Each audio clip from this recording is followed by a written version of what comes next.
Welcome back to the Us vs. Them podcast. We have a very serious topic we want to discuss with y'all today. I have a special guest on with me. Got my sister-in-law with me, Miss Casino. Well, I'll let you introduce yourself to the podcast. What's up, everybody, our listeners of Us vs. Them podcast. I'm happy to be here. My name is Casina Coe, and I have a bachelor's in social work, so I am all about justice, equality, and making sure everyone is treated equally. Yes. Okay, we want to talk about the topic of police and shooting of unarmed black man. And I got a couple of statistics I want to read off right quick before we dive into our discussion. It says, sadly, the trend of fatal police shooting in the United States seems to only be increasing, with a total of 721 civilians having been shot, 142 whom were black as of September 28, 2020. And in 2019, this figure increased to 1,004. Additionally, the rate of fatal police shootings among black Americans was much higher than the of any other race, ethnicity, standing at 52 fatal shootings per million of the population as of September 2020. With that being said, what would your advice be to young black men when they encounter the police? Well, I don't have a son, but personally, no matter what you tell a young black man, no matter what you tell them, yes, they can still be killed, Yeah. But I've always heard mothers tell their sons, don't resist. Yeah. Don't show them fear because they're going to think you have something to hide. Exactly. Just listen to them, show them your hands. Don't give them any reason to think you have a weapon or you're going to harm them in any kind of way. But then there's some police officers, you put your hands up, they see your hands, and they still shoot you. Yeah. So what can you really say to these young black men, And I want to say, and you're like, you don't have a son, but you have a daughter. Yes. And we know that it's not only just the black man that they're treating like this, it's the women also, because we have seen time after time video of police handling black women in ways that you wouldn't even handle a dog. You know what I mean? I have seen police slam this one black lady on it was about a year or two back, and he slammed on her face and knock all her teeth out the front of her mouth. And then you got the Breonna Taylors of the world, the Sandra Blands of the world, and what's the 16-year-old girl name that just got shot? I can't think her name right off the top of her head, but she got her. And you got just countless black women that have encountered the police, and the outcome wasn't pleasant, to say the least.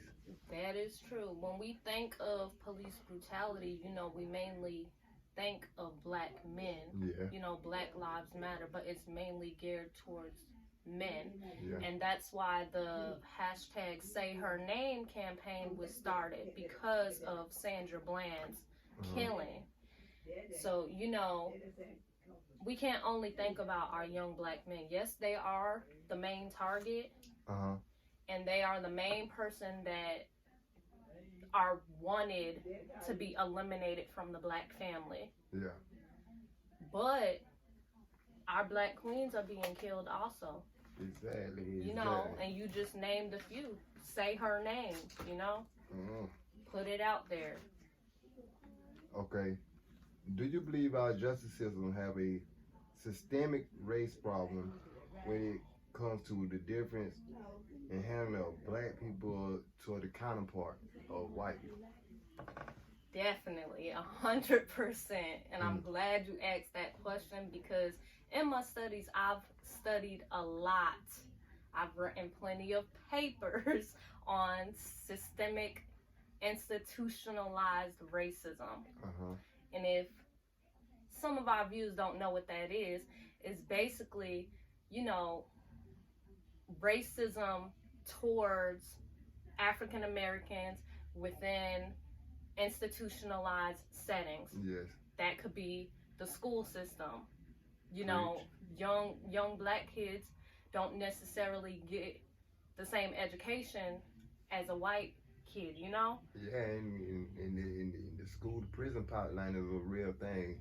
If people don't think that's a real thing, it's a real thing, because if you look at how they discipline black kids in these schools towards how they discipline the white kids. Yes. White kids do something, they get a tap on the hand.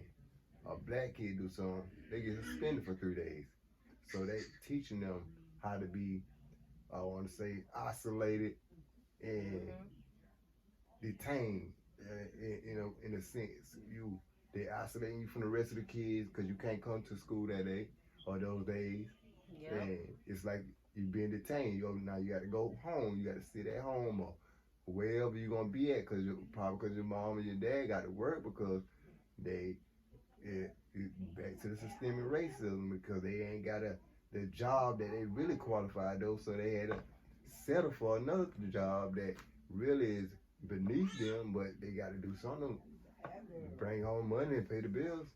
And that is so true. And you know, I understand, you know, in the prison systems and the healthcare system, those are big, but education personally is big for me, because I know it happened to me. I went to, if you don't mind, I'm gonna tell a little short story. That's what we're here for. Yes, sir. I went to a predominantly white school. You could count on both hands how many black kids was in the entire school district when I lived in New York. Yeah. And you know, some white boys, they came to me during one of my science classes laughing, and I'm thinking, these are my peers, I want to laugh too. I asked them, what you laughing at?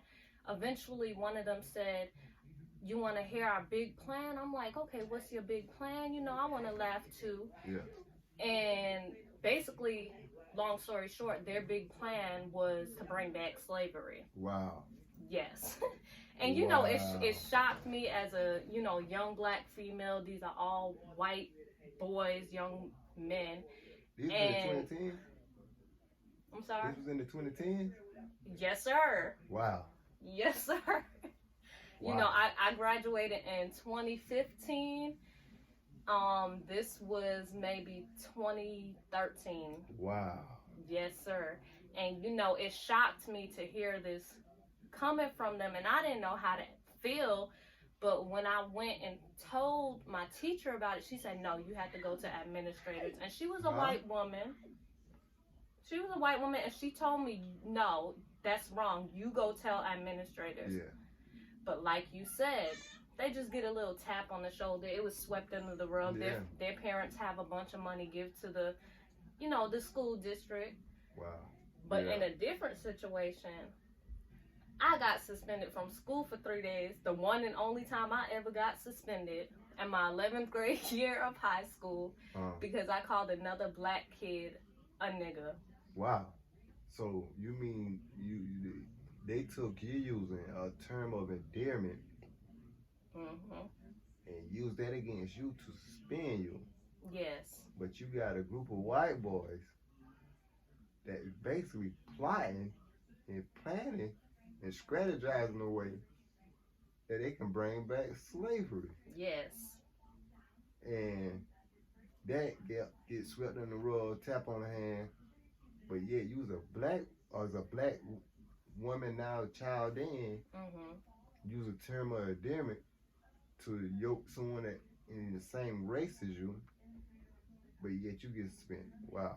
We got a long way to go, folks, and they tell us we came a long way. If we came a long way, we still got a long way to go. We got a very long way to go.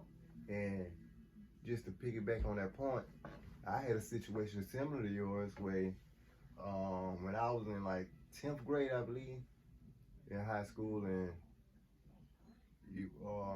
our English teachers had told us to partner up, everybody find somebody to partner up with to do our assignment, like do our assignments, stuff like that. Mm-hmm. We were partnering up. That happened to be partnering up that day, and I knew who I was gonna partner up with, so I'm going to the side of the room to go with my partner at, and the white boy tried to run and beat me to the desk because he wanted to get the seat. He tried to get the seat before I got there. So when I seen him speed up, try to get there, so I sat down real fast. And I ain't gonna lie, this was a big, tall white boy, big white boy. And I was like, oh, I got my work cut out for me today if I have to fight this white boy. So we then stood up and squared off. So the white boy pushed me and called me a nappy-headed nigger. Ooh.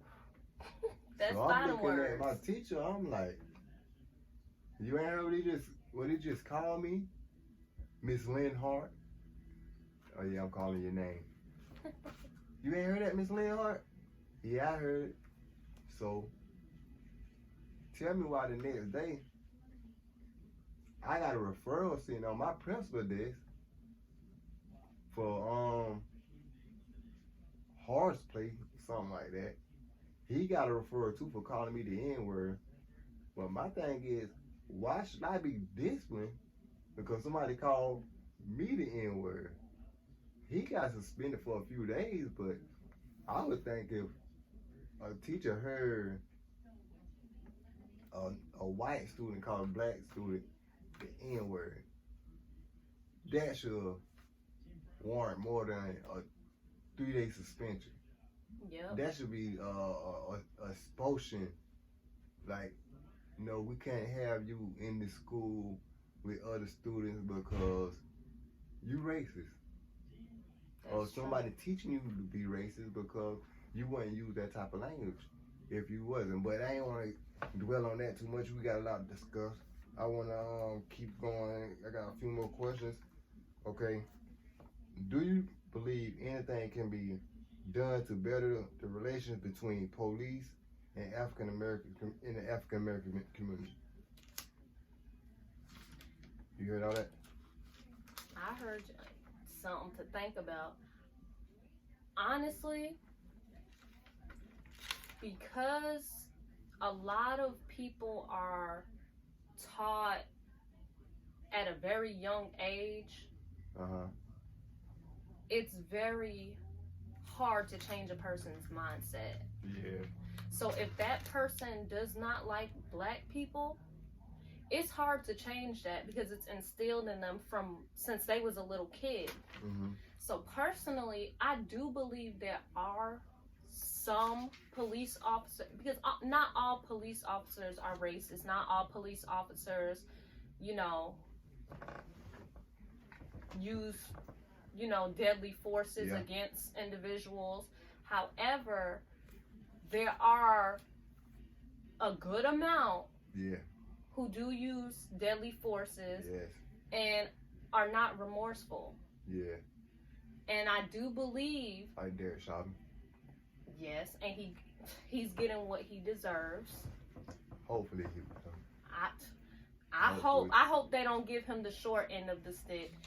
But there's people like him. No. You hope he don't get the long end. We want him to get the short end. We want him to get the short end of the stick. Yeah. You know what I meant. I just hope, this is an example for other police officers. Yeah. There are many who got off. Mm-hmm. Many. And there are many who have changed their ways because they see the punishment that some of these officers are getting. However, there's some who are not gonna. Are they really? We see one officer got convicted. One officer. You just read them stats yourself. Yeah. You read them. Like, one out of hundreds or thousands dating back for 250 years. That's true. Like, let's be honest. We like to be honest on this podcast. We got to call a spade a spade. Police is nothing no more than a slave patrol. That's all the police is to keep black people out of spaces and places that they don't have no business in. Yep. That's all the police is. They say they here to protect and serve, but who they protecting? Because they damn sure ain't protecting black folk. That's true. I'm sorry, I didn't mean to cut you off, though. So. I mean, that's true. You're right. So, basically, to answer your question, honestly, no, I don't believe there's anything to, fix that relationship. I honestly don't. Because a person, you can't change a person's mind, You can't. They say you can't change the leopard spots. But right. what I think can be done, if you want to help relationship between police and the African American community, I think we need more police officers that look like us. We need more police officers that came from where we came from, that understand us. Like these white women, they don't even understand black people, more or less to be policing black people, because black people, we got our own unspoken language. We got our own unspoken body language, our lingo, the terms we use. It's just different. They might see something as we doing as disrespect that could be the furthest thing from disrespect. Could be just cultural. Just because they don't understand us.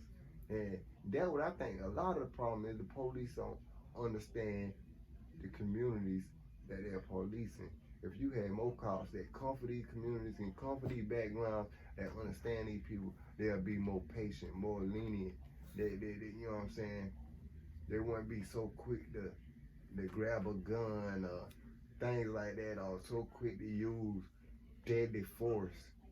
Like the video we just seen that just came out with the guy from Louisiana, where the police tased him and they beat him to death and drug him across the ground with his feet was handcuffed and his hands were handcuffed behind his back, and they drug him across the ground face down.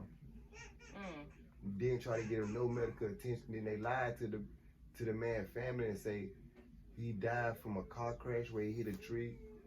And then the video came out 2 years later, and the man was begging the police for his life. He didn't stop because he was scared. He just kept telling them, "I'm scared," and they didn't give a damn. They just kept tasing the man, and they told the man, what they told him, the man said, he was saying, "I didn't stop because I was scared," and then he said, "Please stop. I'm your brother." While they were tasing him and beating him, the man said, "Please stop. I'm your brother." It's like black folks, we always so forgiving towards our oppressors and our abusers. And my thing is, they use they fearmonger the rest of the white people by saying, "Oh, black people so much a threat. They steal. They gonna rape your daughter." Stereotype. Yeah, they use that. When really, they were just projecting how they really are. They the real thieves. They the real rapists. They the real ones who pillage and stuff like that. That's not black people. And if you do see black people doing that type of stuff, where did we learn it from? We was in Africa chilling. So where did we learn this behavior from, that they say black people are zoo? We learned it from them. Yep. Everything that, like, let's be honest, black people try, I'm not saying like this is controversial, but this is something I heard. They say black people try to, like, they try to, like, we try to appeal to people, like how we dress and how we do our hair, our makeup. We like actually seeing ourselves through the lens of how we think white people respond to us, or how white people is. Like, we might not subconsciously, we do it subconsciously, but we didn't just think, "Oh, I'm doing this right here trying to keep up with how the white people are." we not thinking like that, but in the back of our mind, it is because from the name brand of the clothes that we wear to the hair, even the hair, to the especially makeup, women. everything. It's like we try to keep up with how the white folks are, and really, that should be the first thing that we do. We should like express ourselves and represent ourselves. How our culture is. Like I think black people, we need to get back to our who we are as people. Find out who we are, because a great poet said once, "Until you know where you came from, you'll never know where you're going." Maya Angelou. That's true. But I'm gonna ask you another question on the topic of the police. Do you think? I asked you that. Let's see. I asked y'all that street and thank you then. Do you think that we would ever get to a time where you will see that more cops are being held accountable for their actions? And do you think that by that, if you ever see that they're being held accountable for their actions, do you think that will start to bring forth some type of change because other cops seeing cops being held accountable for their actions? Honestly, it's gonna be a long time before that comes. Yeah, we probably won't be alive. Yeah, I don't think I'll see it in my time. But like you said, one cop, Derek Chauvin, that's one. A lot of cops have not been convicted for these murders. No. And they can call it accidental. They can say, "Oh, I thought they was reaching for a gun. I thought, they were a threat." But a lot of cops have not been convicted for these murders. So honestly, I don't believe it's coming anytime soon. And if it does come, I don't believe I will see it.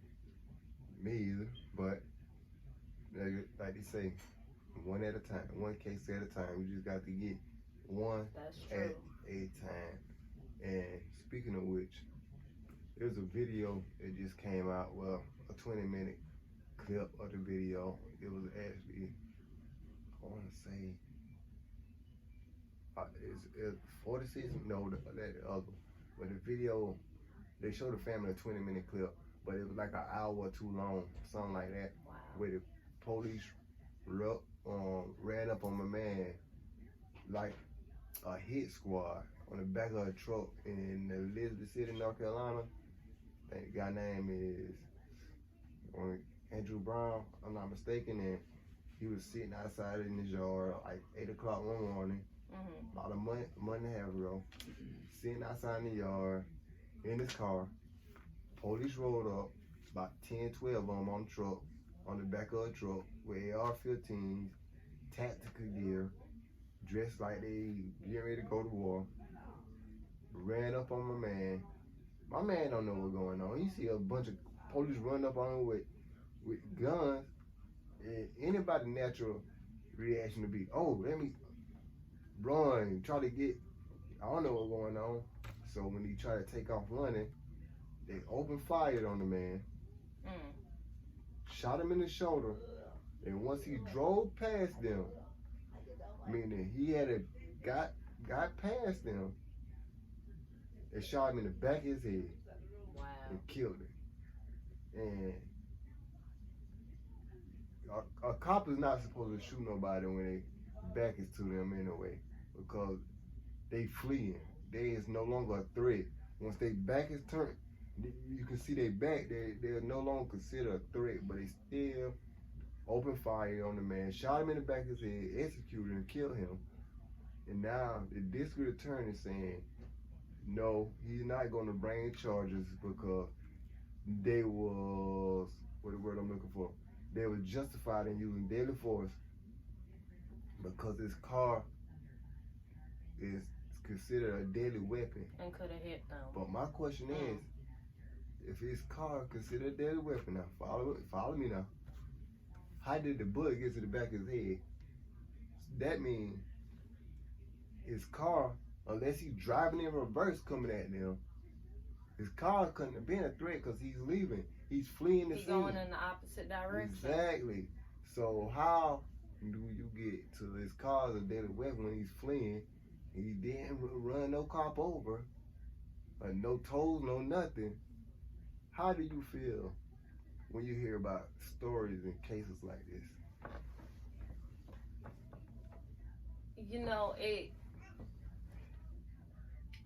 I'm not an angry person, but it doesn't anger me. It more so hurts me. You know, yeah, as an African American woman, you know, I have a husband. Mm-hmm. I have brothers. You know, you my brother. Mm-hmm. And, you know. That's why this brother don't leave the house, sister. Amen. and when you in the back, you know I come and check up on you. Mm-hmm. But, you know, it's just hurtful, especially to see young black men being killed. Yeah. And, you know, most of them are not a threat. All of them are not a threat. I haven't seen a threat now in time, and I've seen video after video after video. I haven't seen not one person pull a gun out or shoot at the police. And majority of these cases that have been coming out, I haven't heard of any, unless... I only heard of one had a gun, and he told him he had a gun, and they still killed him. Yeah. Philando Castile. They killed him in front of his kid. I mean, it's just hurtful to hear, more alone to watch. You know, and that's why, you know, most of the newer cases, I don't really know about. I hear about them, but I don't like to watch those videos because, you know, you think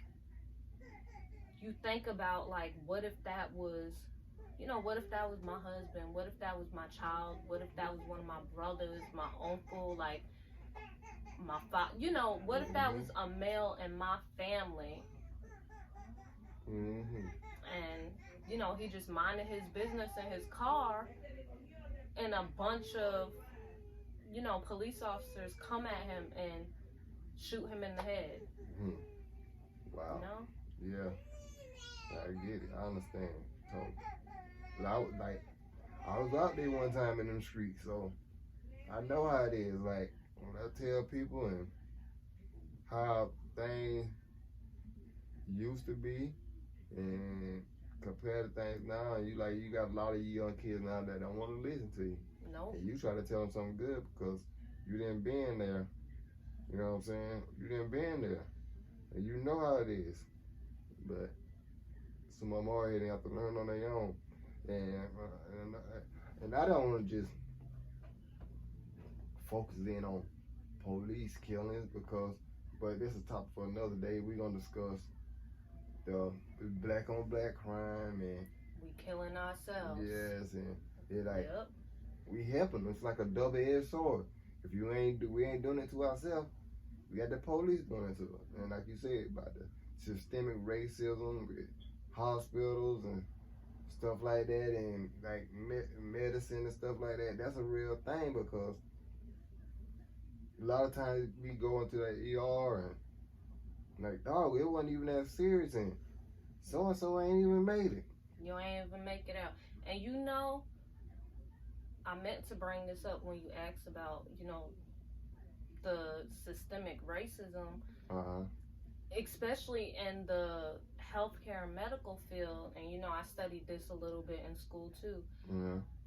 Infant mortality, like, you know, babies dying, like after they're born, is very, very, extremely high in African American women and babies.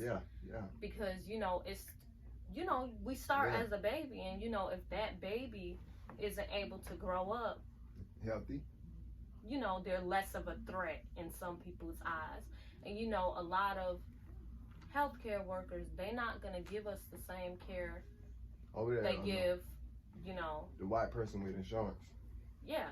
And I mean, some of us have insurance. Yeah, but they on Medicaid. The type of insurance. They Yeah. using government Nah, assistance. Ah, you get it. So you know, they not gonna give us the same care. They not gonna rush in an ambulance to come get us. You know. It's crazy you say that because I just talked to a friend of mine yesterday, and he was explaining to me how he had to move all the way to Tennessee because he said his doctor in South Carolina just straight up told him so. To say, he said the doctor had him put his surgery off like 3 times. And he said he kept wondering why they kept putting his surgery off. He said the doctor just told him, say, Mr. Martin, I might lose my job from what I'm about to tell you, but I don't care. I'm just gonna tell you anyway because I'm human and I can't just sit back and like basically have this on my conscience without telling you, at least telling you what's going on. Say they tell him, say, the reason they kept putting his surgery off because he couldn't afford it. He said that's the reason they told him. He told him they kept delaying his surgery because he couldn't afford the surgery. That's why they kept delaying it. Putting it off. He had to move all the way to Tennessee. He got something called the heritage something, and they went ahead and did his surgery in Tennessee and got his medicines and everything he needed. But yeah, he said that's what they told him. Say, you can't afford this procedure.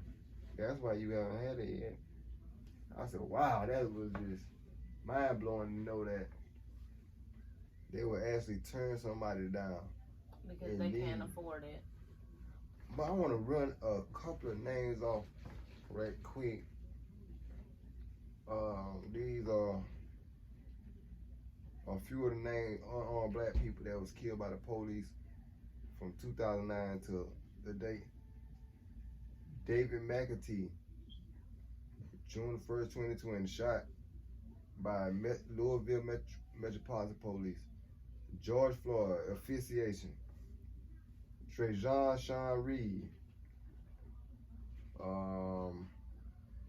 Michael Brent Charles Ramos. Breonna Taylor. Manuel Manny Elijah Ellis. Tatiana Jefferson. Emmanuel E.J. Fitzgerald Bradford Jr. Charles Sharp Roundtree. Shinadu Okabai. Botham John. Antoine Rose Jr. Sahid Vassell. Stephon Alonzo Clark.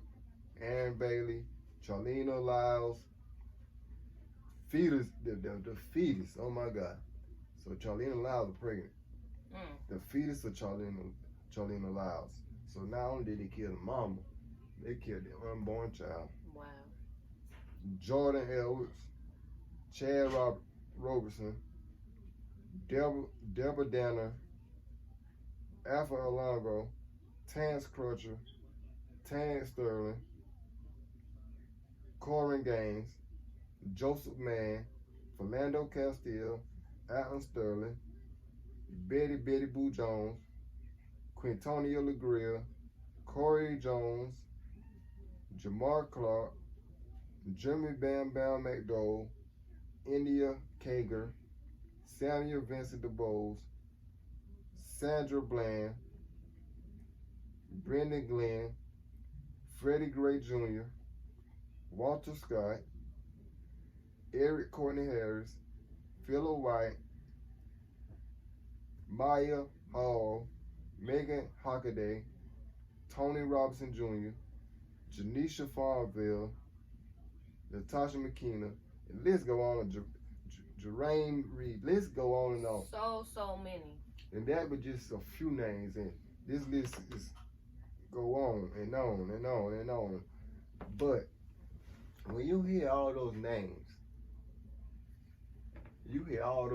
of unarmed black people being killed, what do you make of the government, the Congress in the sense, well, not the Congress, because the Congress already passed it, the Senate when they dragging their feet on the George Floyd Justice and Police and that, when you don't need number 60 votes, there's 100 senators. You mean to tell me, out of 100 senators, not 60 of them don't think that police reform is something we need in this country, with the tensions as high as it is with the African American community and police, where really any community of color, if it's Asian, it can be Latin, whatever. The treatment that we receive from the police compared to those who are white. Like, I see these white folks walking the streets with military style weapons, training with the police. I see Kyle Rittenhouse kill 2 people at a Black Lives Matter protest, and the police dapping them up, passing them waters, and all kinds of stuff like that. But when you see all these names, and you know what you know, and you got a piece of legislation sitting in the Senate that only needs 60 votes to pass, and then you don't get that, what do you make out of these representatives that's supposed to be representing the people when they say, man, I don't care that the police killing unarmed black people who ain't did nothing wrong. I'm not gonna do nothing to help that, change that. What did that make you feel when you hear and know things like that? They don't want to see no change. No progress. They don't want to see change. I mean, I don't know how long our nation has been a nation, but since the 402 years. 402 years since our first president. No, not since our first president. 402 years since the first slaves were brought here in 1619. The first slaves were brought here and sold was in 1619. So that, when I say our nation was finally started, because if you look at it, that was the big economic machine that made this country the powerhouse that it is today. It was off the back of slaves. Like Angela Rice said, we built this joint for free. True. Now I'm talking about 1776. I'm talking about presidents. The first president was like 1789, 1791, something like that. Okay. George Washington, yeah. Yes, George Washington. From the very first president, we at what, 46? Yeah, we had 46, but it had been more than 46 terms, but it's been 46 presidents, yes. We at the 46th president. Within those 46 presidents, tell me, how many black what? How many black presidents? One. You think they gonna pass something for black people? And you know what? That's crazy. I'm glad you said that. Because there's no way in this world, it should be 2021, and we still saying use the term like our first black this or first black that in 2021. It should never be like that. That just lets you know that this is something really, really disturbing in this country. Because if you like, okay, when you look back to the slavery era, the way that black people was getting killed, executed at that rate, you just imagine how many black people getting killed in a day back then. Now you look at what's going on now with the police and how they killing us. Now you look at how long have they been killing innocent black men in prisons, sentencing them to death for crimes they didn't even commit, you know. And even medical institutions not giving us the care we need. Exactly. So it's something sick going on in this country that I think America get off on black people suffering. Like, because they never did nothing to correct this wrong. Like, you got Jewish communities, Asian communities that they've been paid reparations. Yep, even Native Americans. Black folks gets nothing. Nothing. And if we ask for it, oh, stop whining. Pull yourself up by your bootstraps. Stop trying to be welfare kings and yeah, queens. all kind of little racist tropes. And when you look at it, it's more white people on welfare than there is black people. True. So who the welfare kings and who the welfare queens? You know what I mean? I just think this country just get off on the suffering of black people. And until they do right by black people, I mean, go back and pay us reparations and admit the wrongs that have been levied against us, and admit that yes, we do have a problem in our police departments all across America. It ain't just one bad apple. You got a bad bunch of apples, and not just one bunch.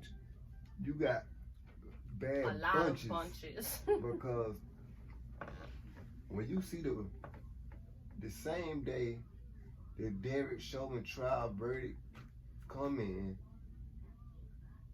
a police officer killed a teenager. Not saying that I'm just gonna automatically say you wrong, but for him to just go there so fast without trying to figure out any other options, even though I know it's a split-second decision. So that was a bad example. But the next day after that, that's when the black guy got killed sitting in his yard. It's like the police not even thinking like, okay, maybe we should dial it back and use some type of restraint or some type of like common sense, right?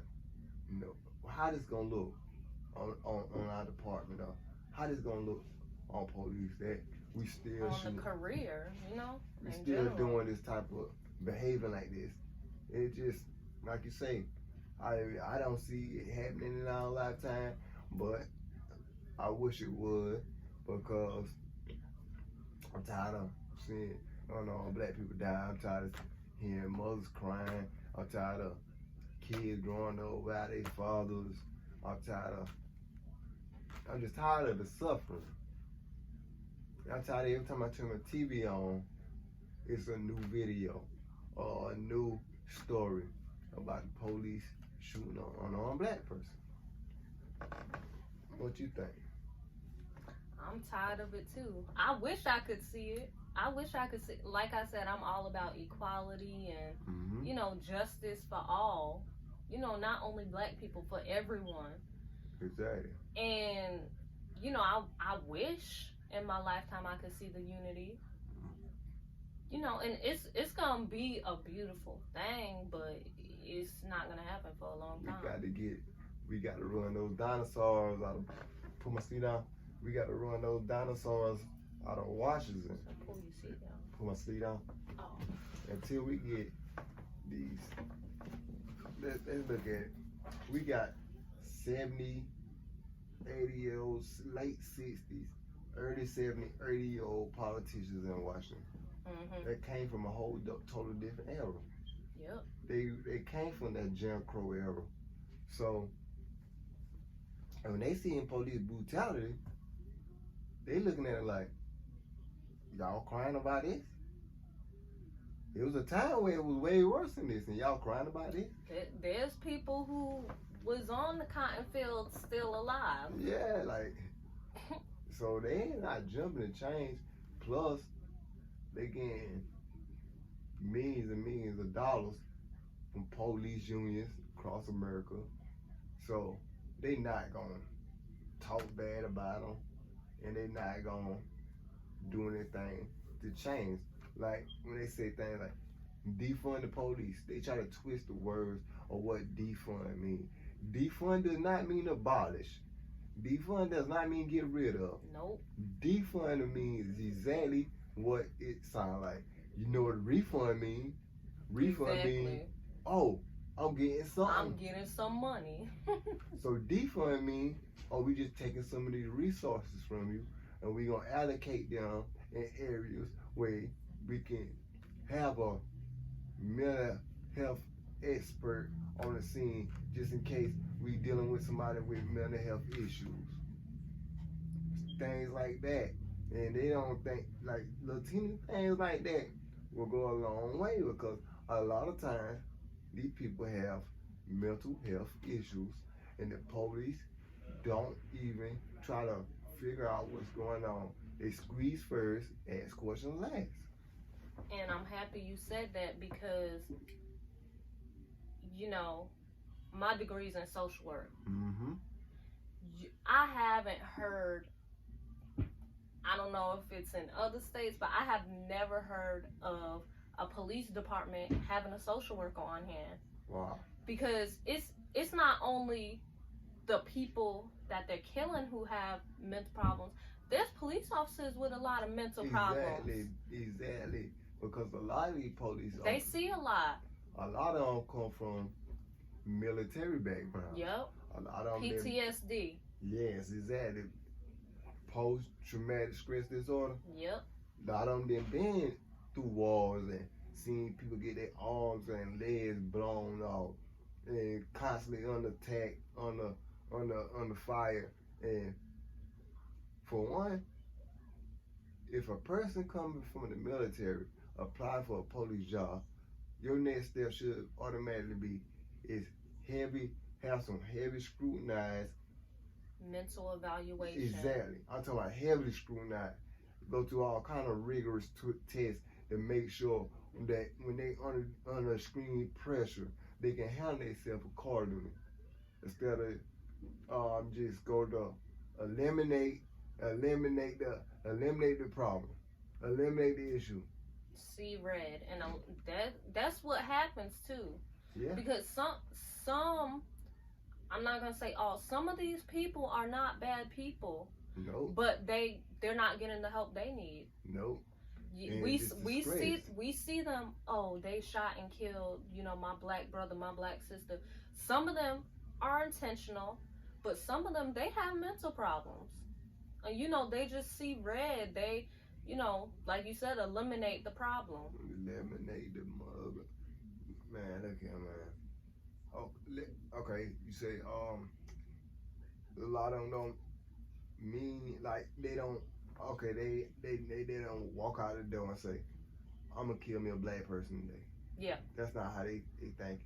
But some of them. I'm not saying all of them. Sometimes you find yourself in a situation where you do something dumb, or you do something careless, or you do something reckless. But what I want to ask you about, I don't know if you've seen the video or not. The lady cop who killed Dante Wright, the kid who tried to jump back in his car and flee, and she shot him and said she mistook her gun, her service weapon, for a taser.